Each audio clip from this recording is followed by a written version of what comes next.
Bonjour et j'espère que tout va bien pour vous aujourd'hui et que vous êtes en pleine forme pour continuer le changement. Alors le thème du mercredi concerne un point fondamental dans la démarche, être à l'écoute de son besoin et pour cela, être disponible à soi. Alors prenons le cas de Patrick qui a 40 ans et qui vient me voir en consultation en m'expliquant « Le docteur, il faut vraiment que je m'y mette, sous-entendu, il faut que je maigrisse, il faut que je me mette au régime. » Je lui demande à partir de quand il a des problèmes de poids et il m'explique que jusque l'âge de 25 ans, il n'avait pas de problème de poids, qu'il était sportif. À 25 ans, il change de travail, avec un niveau de responsabilité plus important, il se marie, il arrête le sport, il n'a plus le temps et commence à grossir pour atteindre 100 kg pour 1m80 vers l'âge de 35 ans. Histoire classique. Il me raconte avoir fait des diètes protéinées, le régime du camp, et à chaque fois avoir repris plus de poids et arriver le jour où je le vois en consultation à un poids maximal de 125 kg. En l'interrogeant sur ses habitudes, il me raconte craquer en rentrant le soir, avoir une pression professionnelle énorme, son sommeil est perturbé, il est finalement épuisé. Et de me dire « je ne me supporte plus, il faut que je maigrisse ».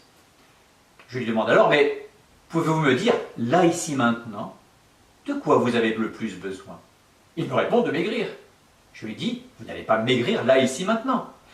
Écoutez votre corps. Qu'est-ce qu'il vous demande? Observez-le.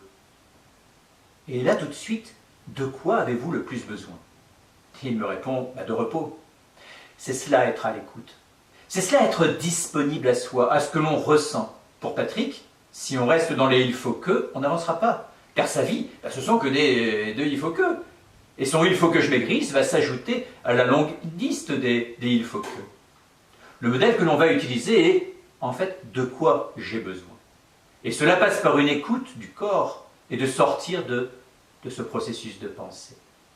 Alors, pour bien comprendre en quoi c'est important, prenons l'exemple d'une douche. Quand vous êtes sous la douche, si vous pensez à plein de trucs, vous n'êtes pas en train de ressentir l'eau qui ruisselle sur le corps. Quand on est en train de penser, on n'est pas en train de sentir. Et nos pensées peuvent aussi nous activer sur le plan émotionnel. Vous pouvez vous stresser rien qu'en pensant.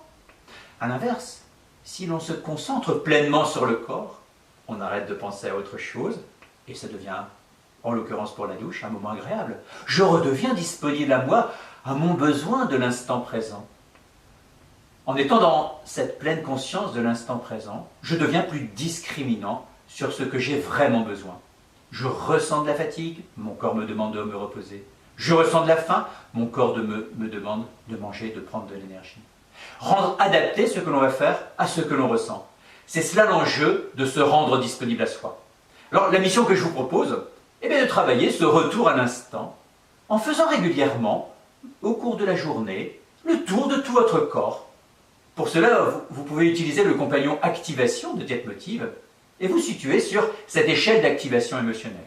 Alors faites-le par exemple le matin en vous réveillant, une fois en milieu de matinée, avant les repas, avant de rentrer chez vous le soir si vous travaillez. Autrement dit, à tous ces moments de transition dans votre journée.